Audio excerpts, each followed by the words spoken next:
बताने के लिए आए हुए हैं। ये मैंने कब कहा मुझे दुनिया का मान दो, ये मैंने कब कहा मुझे दुनिया का मान ये बाबा कलंदर का सत्ता मांग रहा हूँ सभी से। ये मैंने कब कहा मुझे दुनिया का मान दो, ये मैंने कब कहा मुझे दुनिया का मान दो, ये मैंने कब कहा मुझे दुनिया का मान दो, सदका हसन हुसैन का झोली में दान दो, हज़रत ख्वाजा नसीरुद्दीन महमूद चिश्ती चिराग दिल्ली दरगाह 14वीं शताब्दी के रहस्यवादी कवि और चिश्ती सिलसिले के एक सूफी संत थे। वह प्रसिद्ध सूफी संत हज़रत निज़ामुद्दीन औलिया के मुरीद थे और बाद में उनके उत्तराधिकारी खलीफा बने। वह दिल्ली के चिश्ती सिलसिले के अंतिम महत्वपूर्ण सूफी थे। उन्हें रोशन चिराग दिल्ली की उपाधि दी गई थी, जिसका हिंदी उर्दू में अर्थ है दिल्ली का प्रकाशित दीपक। सर, सबसे पहले आप अपना थोड़ा सा बताइए, परिचय दीजिए। मेरा नाम पीरज़ादा आरिफ अहमद नसीरी है जी। आप इस टाइम दरगाह हज़रत ख्वाजा नसीरुद्दीन महमूद रोशन चिराग दिल्ली की बारगाह में हैं, जो एरिया का नाम ही चिराग दिल्ली है जी। और दरगाह शरीफ चिराग दिल्ली के अंदर ही है। तो पूरे एरिया का नाम चिराग दिल्ली है और दरगाह शरीफ में आप लोग आए हुए हैं। आप हुज़ूर गई नवाज़ का जो हिंदुस्तान में चिश्तिया सिलसिला चला, हुज़ूर गई नवाज़ के बाद गद्दी गई हज़रत ख्वाजा कुतुबुद्दीन बख्तियार काकी रहमतुल्लाह अलैह महरौली शरीफ में जी। उसके बाद गद्दी गई पाकिस्तान में बाबा फरीद मसूद गंज शकर रहमतुल्लाह अलैह जी। पाकिस्तान तो पार्टीशन के बाद बना था, पहले तो एक ही था। फिर उसके बाद गद्दी गई, उन्होंने अपना जानशीनी बनाया हज़रत ख्वाजा निज़ामुद्दीन औलिया महबूब इलाही ने। फिर हज़रत निज़ामुद्दीन औलिया ने अपना जानशीन बनाया हज़रत ख्वाजा नसीरुद्दीन महमूद रोशन चिराग दिल्ली रहमतुल्लाह अलैह ने। आपने पानी से चिराग को रोशन अता फरमाया था, तो आपको अपने पीर से लक़ब मिला रोशन चिराग दिल्ली रहमतुल्लाह अलैह। तो दुनिया आपको रोशन चिराग दिल्ली के नाम से जानती है। जी। यहाँ पे 12 महीने सुकून रहता है। बाबा को अपनी ज़िंदगी में भी सुकून पसंद था, तो आज भी दरबार में सुकून रहता है। 17 रमज़ान उल मुबारक को आपका एनुअल उर्स मुबारक मनाया जाता है, जिसके उसी दिन यहाँ पे दरगाह शरीफ में कवाली होती है, महफिल समा होती है और सभी के लिए दुआएं फरमाई जाती हैं। और 12 महीने यहाँ पे कोई कवाली वगैरह नहीं होती है, सोफ्ता सुकून रहता है। आपने हज़रत निज़ामुद्दीन औलिया रहमतुल्लाह अलैह की बावली का काम चल रहा था उस ज़माने के अंदर, और हज़रत यहाँ पे तुगलक बादशाह में तुगलक बादशाह का किला बन रहा था। तो दिन में मज़दूर किले में काम किया करते थे और रात में हज़रत निज़ामुद्दीन औलिया के मुरीद थे, तो निज़ामुद्दीन औलिया की बावली में काम करा करते थे। बावली बादशाह ने एक दिन बादशाह ने वज़ीर से दरियाफ़्त करा कि भाई देखते हैं हमारे किले का काम कितना हो गया है। जी। तो वज़ीर बादशाह को लेके जाता है, तो मज़दूरों की तबीयतें ख़राब होती हैं। तो बादशाह वज़ीर से दरियाफ़्त करता है, भाई इससे आप इतना काम ना लें जिससे कोई खुदा न खास्ता मज़दूरों को कुछ हो जाए, इनकी तबीयतें ख़राब हो रही हैं। तो वज़ीर ने कहा कि एक निज़ामुद्दीन औलिया हैं, फ़कीर हैं, जो वहाँ पे अपना बावली का काम करवा रहे हैं। तो दिन में ये यहाँ पे किले में काम करते हैं अपने गुज़र बसर के लिए, और रात को उनके मुरीद हैं तो वो उनका काम करते हैं। जी। तो बादशाह ने एक शाही फरमान जारी करा कि भाई निज़ामुद्दीन औलिया को अपना काम बंद कर दें, पहले बादशाह का काम हो जाए, उसके बाद आप अपना काम करवा लीजिएगा। तो निज़ामुद्दीन औलिया महबूब इलाही ने वापस उसको जवाब भेजा कि भाई फ़कीर का काम बंद नहीं होता है, बादशाह चाहे तो अपना काम बंद कर दें। जी। तो वक्त का बादशाह था, बादशाह को जलाल आया, गुस्सा आया। उस टाइम बादशाह की बात ना माननी तो बहुत बड़ी बात हुआ करती थी। लाइटें वगैरह तो होती नहीं थी उस ज़माने के अंदर, तो तेल की रोशनी में काम हुआ करता था। तो बादशाह के पास यही पैगाम हुआ, तो बादशाह ने फिर दोबारा पैगाम भेजा कि भाई निज़ामुद्दीन औलिया अपना काम बंद कर दें, पहले हमारा काम हो जाए। तो वही महबूब इलाही ने वही कहा कि भाई फ़कीर का काम बंद नहीं होता, बादशाह चाहे तो अपना काम बंद कर दें। तो बादशाह ने एक शाही फरमान जारी करा कि भाई निज़ामुद्दीन औलिया महबूब इलाही को कोई तेल नहीं देगा, और जब तेल नहीं होगा तो काम बंद हो जाएगा। तो तेल जो भी मुरीद तेल लेने जाते हैं, तो सब जितने भी तेली हैं सब मना करते हैं कि भाई आपको तेल नहीं दिया जाएगा। वजह पूछी कि भाई बादशाह का फरमान है कि आप लोगों को तेल नहीं दिया जाएगा। तेल ना होने की वजह से काम बंद हो गया था। तो हज़रत की सरपरस्ती में काम हो रहा था, हज़रत ख्वाजा नसीरुद्दीन औलिया रहमतुल्लाह अलैह की। तो आप हज़रत का इतना अदब एहतराम करते थे कि अपने पीर के सामने नहीं जाया करते थे। आज अपने पीर भाई हज़रत ख्वाजा मीर खुसरो रहमतुल्लाह अलैह के ज़रिए सारी बातें करा करते थे। तो जब तेल देना बंद हो गया, तो आप निज़ामुद्दीन औलिया महबूब इलाही को देखते हैं तो उजरे मुबारक में आप उदास बैठे होते हैं। तो आप मुरीदों से पूछते हैं तो मुरीद बताते हैं कि बादशाह ने तेल देना बंद कर दिया है, इसलिए निज़ामुद्दीन औलिया उदास हैं।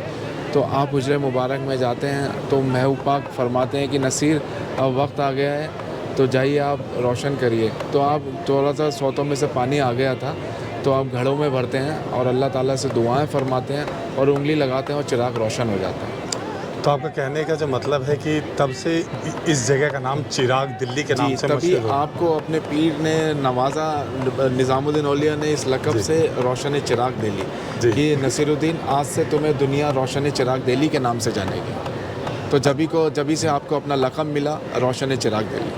काफ़ी फेमस है ये दिल्ली का ये जो मज़ार है आपका जी। तो यहाँ पे बड़ी बड़ी फिल्मी हस्तियों ने भी यहाँ पे शिरकत की है, उसके ऊपर थोड़ी सी रोशनी जी, काफ़ी दरगाह शरीफ है, चिश्तिया सिलसिले की आखिरी गद्दी है। जितने भी लोग गरीब नवाज जाते जी। हैं तो दिल्ली में हाज़िरी देके जाते हैं। हज़रत ख्वाजा निज़ामुद्दीन औलिया, ख्वाजा कुतुब साहब रहमतुल्लाह अलैह और ख्वाजा नसीरुद्दीन औलिया रहमतुल्लाह अलैह। यहाँ पे काफ़ी सेलिब्रिटी भी आए हैं। पहले शबाना आज़मी आई हैं।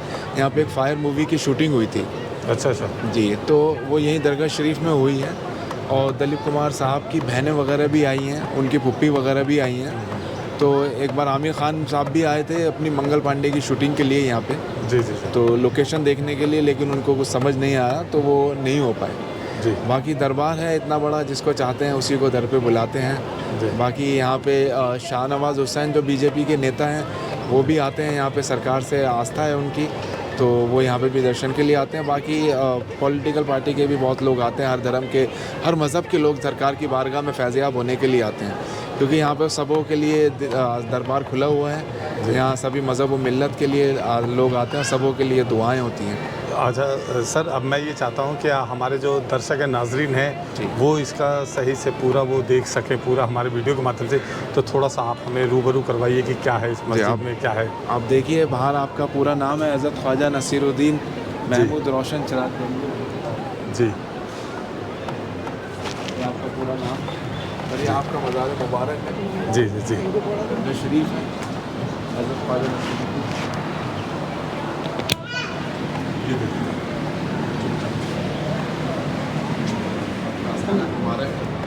हज़रत ख्वाजा नसीरुद्दीन महमूद रोशन चिराग दिल्ली रहमतुल्लाह अलैह, जो आप लोगों के ज़ाहिरीन हाज़रीन जितने भी लोग देख रहे हैं दरगाह शरीफ में, सरकार उनके हाज़िरी कबूल अता फ़रमाए और अपने दर दौलत पे उन लोगों को खुशियों के साथ बुलाएं।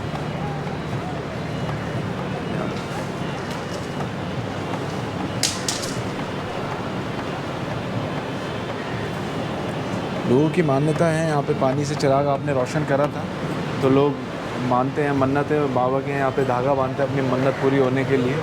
जब उनकी मन्नत पूरी हो जाती है तो बाबा से दुआ करते हैं कि हम यहाँ पे मिट्टी का चिराग जलाएंगे और आपके दरबार में फूल, चादर, अतर का नजराना पेश करेंगे। तो ये जितने भी आप धागे देख रहे हैं लोगों की मन्नतों के हैं।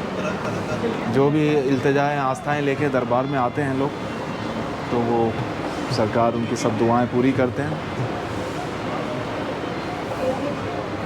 एक लकड़ी का तख्त है जिस पे आप बैठ के इबादत करा करते थे, नमाज़ पढ़ा करते थे।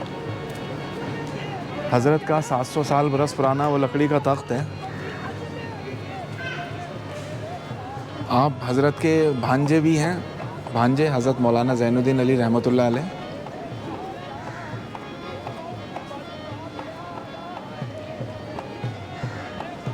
और आप हज़रत के भांजे और खलीफा हैं हज़रत ख्वाजा कमालुद्दीन अल्लामा रहमतुल्लाह अलैह। यह आपका मज़ार मुबारक है। आपके खलीफा और भांजे हज़रत ख्वाजा कमालुद्दीन अल्लामा रहमतुल्लाह अलैह।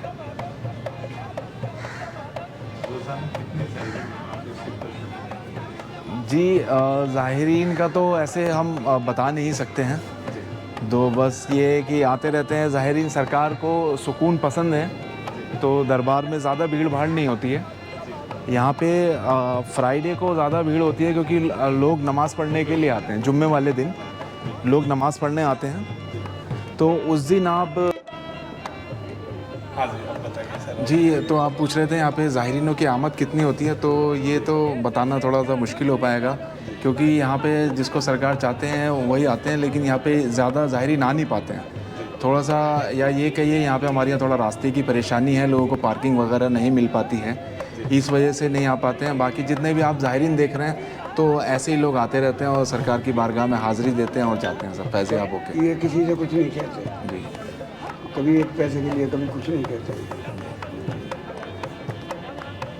ये सब अच्छा ये कहा जाता है कि ये वो दरबार है कि ये कुछ नहीं यहाँ पे कहते जो कभी। भी आया कभी खाली हाथ नहीं लौटा। हाँ सही बात है ये, इसके ऊपर थोड़ा सा बिल्कुल कब से आप आ हक गए? बात है ये।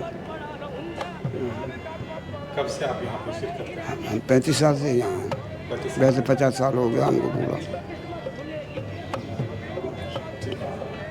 ये सरकार का तख्त है, मुबारक है ये एक ही पीस का है, एक ही लकड़ी का, इसमें कोई जोड़ नहीं है। आप हज़रत ख्वाजा नसीरुद्दीन औलिया रहमतुल्लाह अलैह सरकार इस तख्त पे नमाज़ पढ़ा करते थे, इबादत करा करते थे। और इसी तख्त पे आपने अपने अव्वल खलीफा हज़रत ख्वाजा बंदा नवाज़ गेसो ज़रास सरकार को चिल्ला कराया और खिलाफत देके दुआओं के साथ दक्कन को रवाना किया। तो आपका मज़ार मुबारक ख्वाजा बंदा नवाज़ का गुलबर्गा शरीफ कर्नाटक में है।